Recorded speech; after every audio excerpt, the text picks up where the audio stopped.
Yes, respect buat nakama semua yang sudah terhibur di pembahasan Mimin kemarin mengenai keterkaitan Joy Boy dan Baka Sencho Mugiwara Luffy. Dari pembahasan yang Mimin bahas kemarin, ada beberapa komentar nakama yang meminta Mimin untuk membahas keterkaitan Joy Boy dari sudut pandang cerita kerajaan dan sejarah Raja Jayabaya, yang kemungkinan besar Oda Sensei terinspirasi dari kisah ini.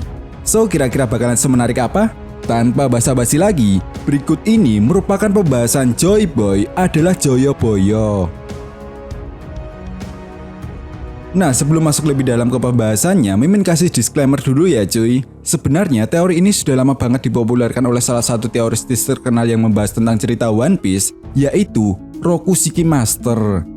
Tentu nakama semua pecinta One Piece pasti tidak asing lagi dengan nama ini. Namun sebenarnya teori ini bukan dicetus oleh beliau. Kurang lebih tahun 2013 sampai 2015, teori ini sebenarnya sudah beredar di forum-forum besar seperti Kaskus. Jadi beliau ini hanya menambahkan beberapa poin penting untuk memperkuat teori tentang Joyoboyo ini. Ya bisa dibilang sih, ngasih beberapa updatean lah sesuai petunjuk baru yang ada dalam cerita One Piece ketika itu. Dan karya beliau pun gak nanggung-nanggung. Sudah banyak banget hasil karya yang beliau buat, dan salah satunya teori yang paling menarik yang akan kita bahas kali ini. Ya, One Piece Chapter 1043 benar-benar membuat para fan One Piece gila dengan keanehan yang terjadi kepada Luffy. Gak hanya itu saja, Zunisa mengatakan bahwa Joy Boy ada di sini, dan panel pun langsung mengarah kepada Luffy. Secara logika sih sangat sulit untuk dipahami, karena ya seperti yang kita tahu, Luffy dan Joy Boy hidup di era yang berbeda. Menurut informasi yang terdapat pada batu poneglyph di Archfish Mine Island, lalu cerita Raja Neptune, dan apa yang dikatakan oleh Momonosuke, bahwa Joy Boy hidup ratusan tahun yang lalu, lebih tepatnya di abad kekosongan atau Void Century, 900 sampai 800 tahun yang lalu. Nah, kita semua tahu bahwa Oda Sensei ini sering sekali terinspirasi kisah atau tempat yang ada di dunia nyata untuk dimasukkan dalam cerita One Piece. Sebenarnya apa yang terjadi pada abad kekosongan atau Void Century ini mirip seperti kisah dari kerajaan Kediri yang dipimpin oleh seorang raja, yaitu Maharaja Jayabaya, atau masyarakat sekitar menyebutnya sebagai Joyoboyo. Hal ini karena aksen orang Jawa biasanya mengganti huruf A dengan huruf O. Nah, sekitar tahun 1135 sampai 1157, di masa ini dianggap sebagai masa kejayaan dari Kediri. Hal ini tak lepas dari sosok Jayabaya yang dikenal sangat hebat ketika itu. Bahkan saking hebatnya, beliau ini memiliki nama gelar yang sangat panjang, yaitu Sri Maharaja Sang Mapanji Jayabaya Sri Wameswara Madhusudana Awatarinindita Sutrisingha Parakrama Utungadewa. Nah, itulah pokoknya, keren kan? Lalu apa hubungannya dengan cerita One Piece, Min? Nah, seperti yang kita tahu bahwa di dunia One Piece, 1100 tahun yang lalu terdapat sebuah kerajaan kuno yang sangat berjaya di masa lalu. Sampai pada akhirnya 300 tahun kemudian atau 900 tahun yang lalu, peperangan besar terjadi antara kerajaan kuno dengan pihak tertentu. Menurut Profesor Clover, hancurnya kerajaan kuno ini disebabkan oleh kudeta yang dilakukan oleh pemerintah dunia di masa lalu.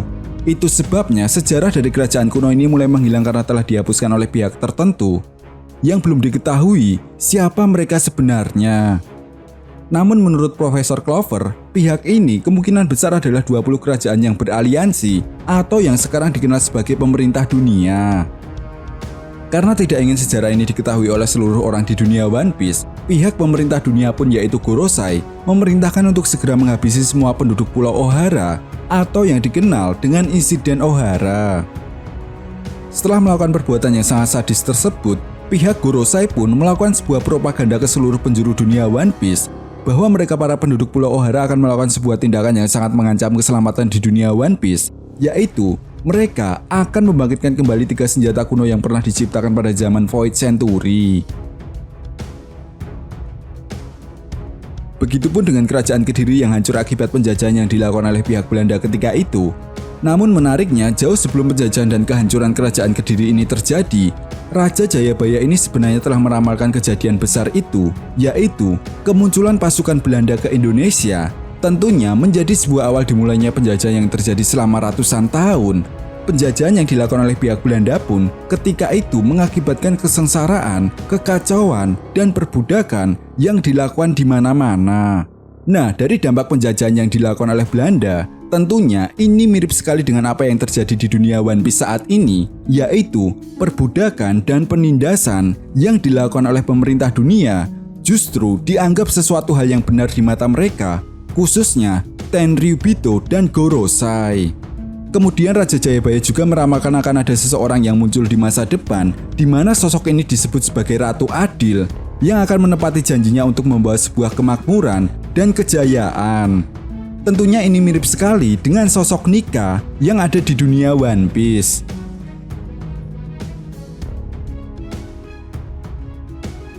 Itu sebabnya kenapa ramalan Jayabaya ini masih selalu diingat sampai sekarang, karena Jayabaya ini menuliskan ramalannya dalam sebuah kitab yang bernama Kitab Asrar dan juga sebuah prasasti.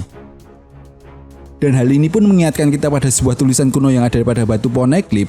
Seperti yang kita tahu bahwa dalam cerita One Piece, Poneglyph sendiri juga dibagi menjadi dua, yaitu Road Poneglyph yang berwarna merah dan Rio Poneglyph yang berwarna biru.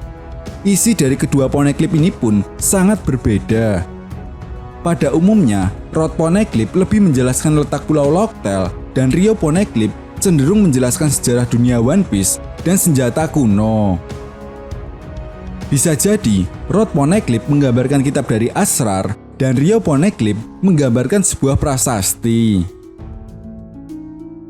Nah, menariknya ada satu kitab peninggalan dari kerajaan Kediri yang bernama Kitab Kakawin Baratayuda, di mana dalam kitab ini menceritakan tentang peperangan besar antara klan Kurawa melawan klan Pandawa. Bagi nakama yang menyukai cerita wayang, pasti tahulah sejarah mengenai peperangan ini.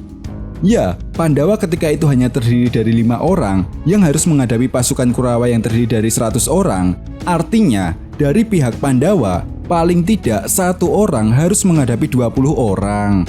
Dan kejadian ini pun kembali mengingatkan kita pada kejadian Void Century di dunia One Piece, di mana kerajaan kuno harus menghadapi 20 kerajaan yang beraliansi atau yang dikenal sebagai pemerintah dunia. Nah, dari semua kejadian yang sama dengan apa yang terjadi pada kerajaan Kediri maupun kerajaan kuno yang ada dalam cerita One Piece, rasanya masuk akal jika Joy Boy terinspirasi dari Raja Jayabaya atau Joyoboyo. Namun jika nakama semua masih penasaran tentang siapa sosok Joy Boy yang sebenarnya, baik itu kekuatan ataupun hubungannya dengan Mugiwara Luffy, nakama semua bisa tonton teori tergila yang pernah Mimin buat tentang Joy Boy. Untuk linknya ada di pojok kanan atas.